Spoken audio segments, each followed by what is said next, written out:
Well, it's my opportunity to present tonight energy trends impacting business. And thank you for Marcus and Emma for this opportunity. The agenda, we've got a lot of things to talk about tonight regarding energy. I'll give you a brief Newmont overview, and then we'll get right into the energy mix, solar, wind prices coming down, the California duck curve, energy storage, EVs in China, solar to steam technology, the shale oil and shale gas revolution in the United States and around the world, the impact that it's had also on methane flaring and emissions, and then finally a trend to end, and then the top 10 energy questions for business and a brief summary. And this presentation was given last December at the Association of Energy Engineers. So brief overview, Newmont is the world's largest gold producer.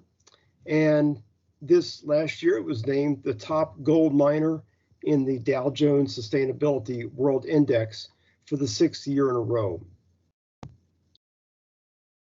The energy mix with the graph on the left, the United States and the world on the right from 2016 to 2040. The real key message is we're going to see a lot less coal, more solar and wind in the future as companies and countries decarbonize and go to more renewables.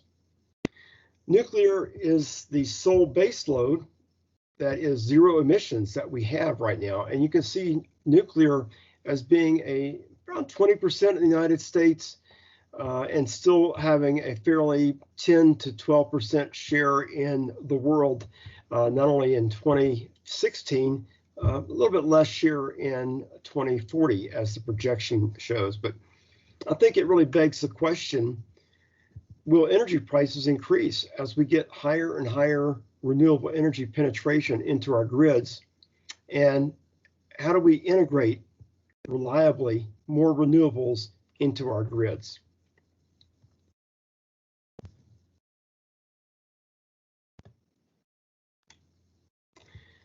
Solar and wind battery prices, they're all have been declining.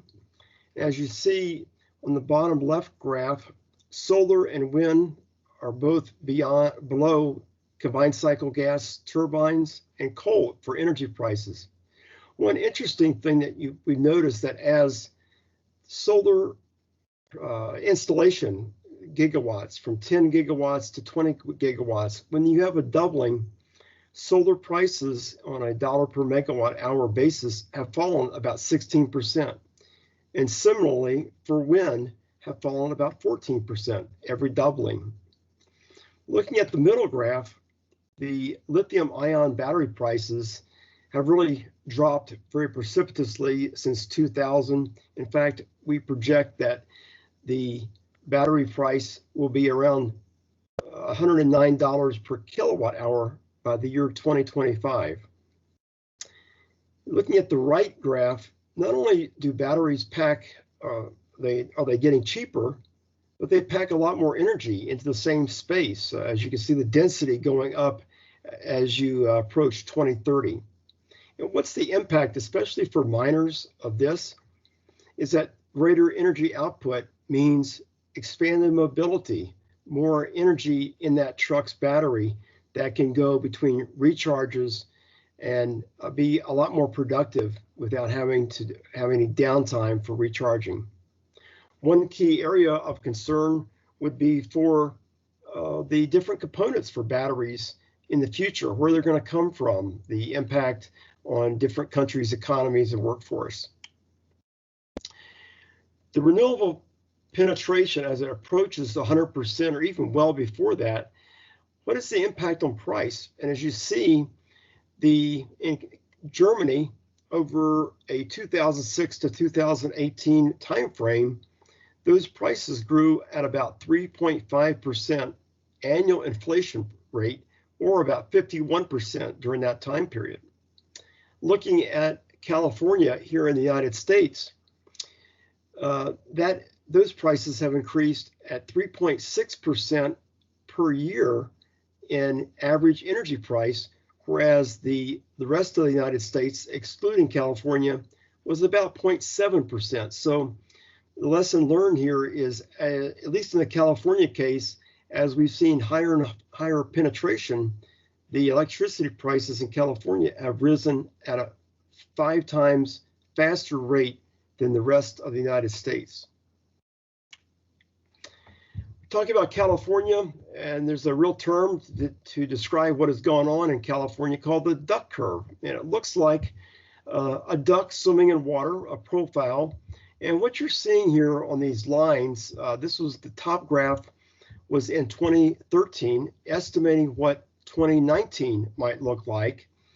This graph is the impact of solar on the baseload power demand or power supply and demand in California. As you can see, during the middle of the day, between about 9 a.m. to about 3:30, the duck, or a lot of solar, is on the grid, meaning very little baseload demand of around 12,000 megawatts. And that's the impact of not only utility scale solar, but people putting solar on their roofs. Now, this base load that gives energy to the grid in the non-solar period of time is made up by natural gas and nuclear plants that were really designed to operate on a 24/7 basis.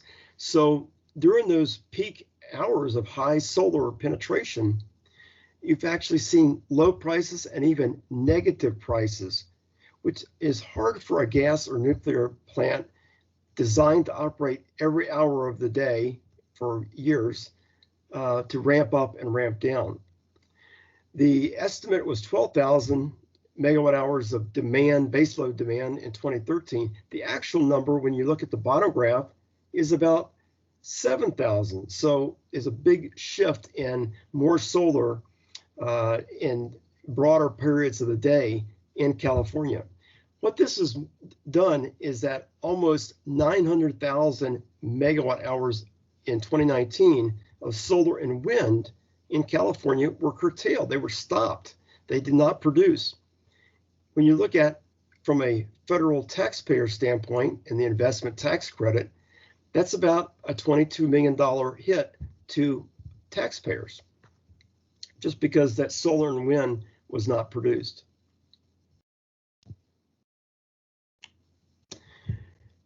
The translating variable wind and intermittent solar is really going to be the holy grail in the energy market in the future. We can get lots of cheap solar, obviously in the middle part of the day, get cheaper wind, especially at night. But to merge those two from intermittent and variable sources to demand when we want to use electricity, there's several technologies that have been used. Hydro pump storage is the oldest, pumping water uphill during the low or high energy production, low cost period, and reversing it when energy is very scarce, energy is very high priced. Similarly, for compressed air, compress air when energy is cheap and reverse it when it's not. And also liquid air, chilling air to like minus 150 degrees C is another storage mechanism. Nuclear energy, it's about 20% of the US energy mix, but I want to point out that it's the only zero emissions source that we have. So with more solar and wind, referring to the California duck curve, you're seeing less demand for baseload plants, especially nuclear, who really can't ramp up and ramp down, and they have a hard time competing, but we need them for those other off hours, and it may force them to close before their useful and safe life that was designed when they were first opened.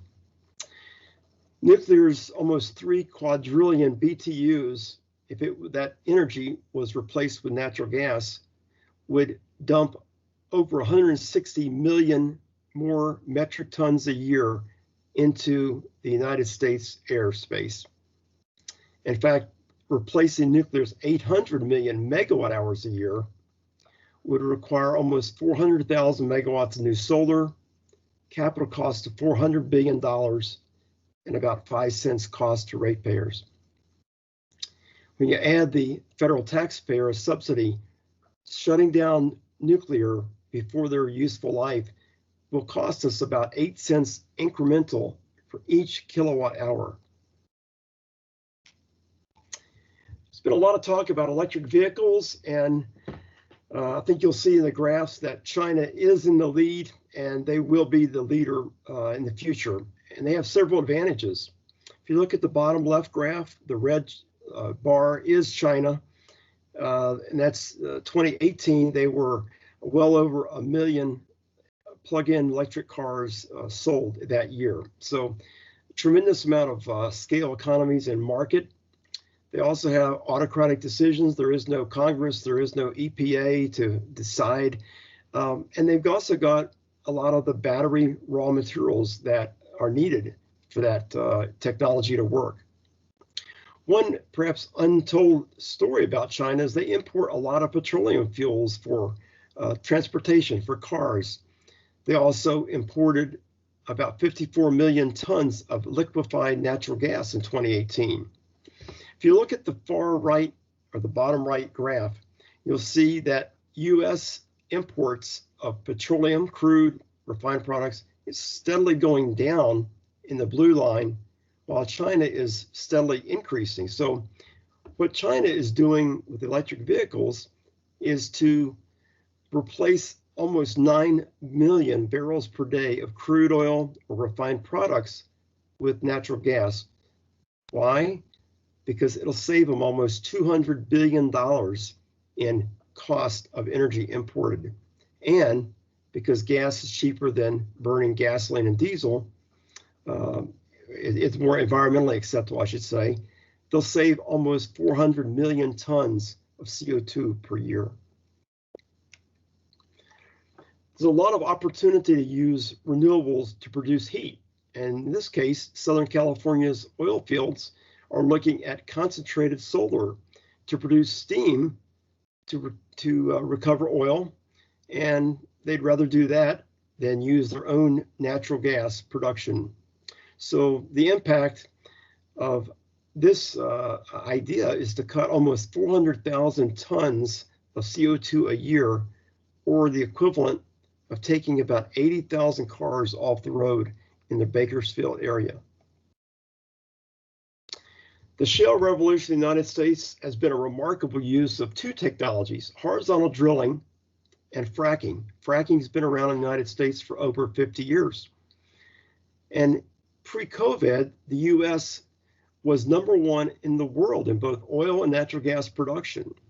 In fact, we've seen exports of liquefied natural gas because of new pipelines, liquefaction, storage facilities.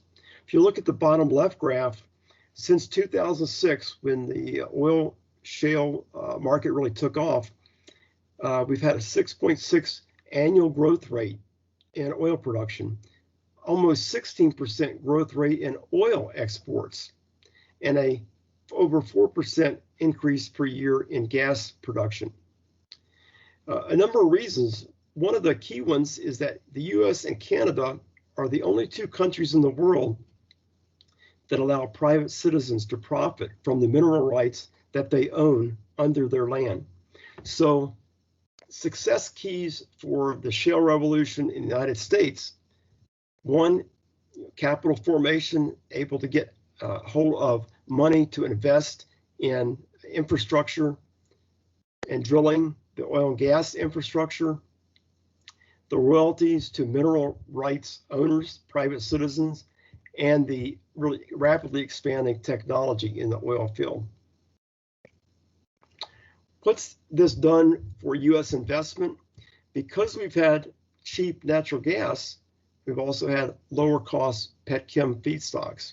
In fact, expansions to use over 600,000 barrels a day of ethane and 200,000 barrels of propane to make ethylene and propylene have really driven this drive for increased plant building, more jobs, tax base, etc. In fact, because of the shale gas revolution, U.S. ethane price is so low compared to other higher priced naphtha alternatives that the U.S. really has a huge advantage. In fact, you've seen new ethylene plants totaling over $18 billion have already been announced. And over the last 10 years, there's been almost a $90 billion investment in chemical projects solely due to shale boom in the United States. Methane flaring is a real problem with gas production, and that can be either between 2.5% and 10% of U.S. greenhouse gas emissions. Once again, we've seen almost 32% of U.S. electricity due to cheap natural gas. In fact, it's been one of the main reasons why we've been able to reduce our CO2 emissions and replace a lot of coal plants, because of the availability of ample supplies of natural gas and lower price natural gas. If we had not had the shale gas revolution since 2000 and replaced that same energy content with coal, our emissions would be between 100 and 600 million tons of CO2 a year after netting the methane leakage. One thing, even though as natural gas production has increased, if you look at the gray graph, the ratio of emissions per million tons of natural gas, that line is going down over the last 20 years. So could it go down further and faster? Yes, but we are making progress, and we should not take the foot off the gas pedal of demanding better gas and oil field regulation and control of gas leakage.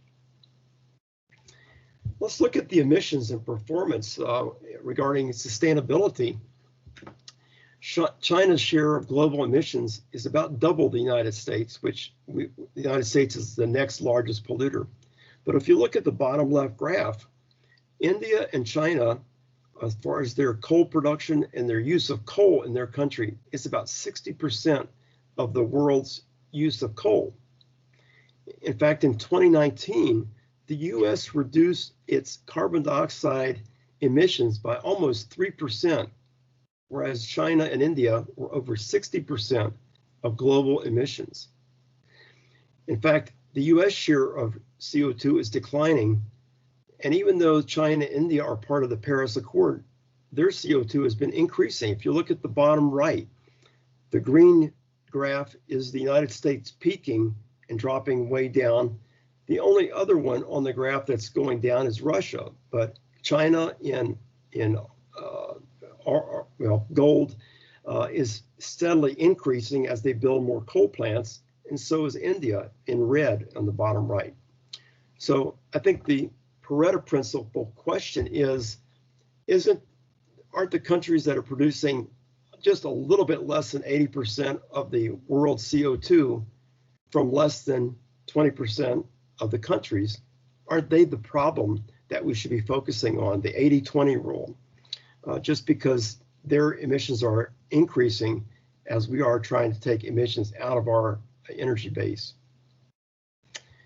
One trend to end I want to call attention to is that in the Northeast part of the United States, it's 85% of the fuel oil market, or about 3 billion gallons of fuel oil used per year. And in January of 2019, we saw a 4,500 mile journey to deliver Russian LNG to Boston at a cost of $7 a million BTUs. About 400 miles away in the United States was gas produced in the United States at about a cost of $3 a million BTUs. And if we use that gas instead of importing, we would have saved about $1.7 billion in cost and almost 19 million tons of CO2 per year by just replacing natural gas in the United States with instead of importing LNG or using fuel oil. So here's top 10 energy questions for business. Are you actively engaged to reduce your energy use? Because energy drives emissions. Do you know the energy that you use monthly, the average cost of energy in US dollars per kilowatt hour? Is your energy use and the costs continuously monitored? Do you assume the savings in kilowatt hours, natural gas, dollars, emissions? And you calculate those from various energy projects to improve your business? What's the range of energy cost savings for power and fuel for projects within your company? Do you know your business's carbon footprint? Are you aware of renewable energy offerings, tax credits, etc., and are looking at those alternative sources to not only reduce emissions, but to also reduce cost? For miners, do you know the opportunity cost for no power? And what is your backup power generation program and capacity to handle, especially very key strategic loads at your plant? What are your facilities' emission factors from the grids they buy electricity from? And which facilities in your company offer the greatest opportunities to reduce emissions? And lastly, do you have a certified energy manager that really is prospecting for energy savings and also read emissions savings? So in summary, a few key comments. Renewables are cheaper, but we're going to need energy storage to integrate them with the grid. We really need to keep viable, safe nuclear plants operating. It's the largest zero emissions energy that we have. I definitely propose all of the above energy needs, whether it be solar, wind, nuclear, gas, unless we're really ready to have our energy demand and live a different lifestyle, not only in the United States, but around the world. Energy costs could be the #2 industrial costs in any company, especially miners.